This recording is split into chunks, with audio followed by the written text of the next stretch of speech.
now ranks it by Yelp's ordering. We've also integrated it with maps, so you can just ask Siri for directions. Let's say I want to go to Hoover Tower on the Stanford campus. All I say is, give me directions to Hoover Tower. Here are directions to Hoover Tower. So again, it recognized what I meant. It found Hoover Tower, takes me right to maps, shows me the directions. You can even ask for things like, what's the traffic around here?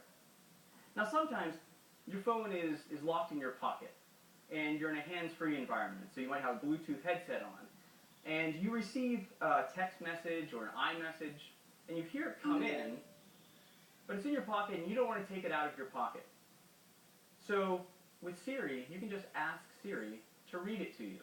So you can just press on that button on the Bluetooth headset. I'll simulate it by pressing the home button here, but this can all be done hands-free. And just ask Siri, read my message. New message from Phil Schiller. When can we have lunch? So it reads it hands-free to me.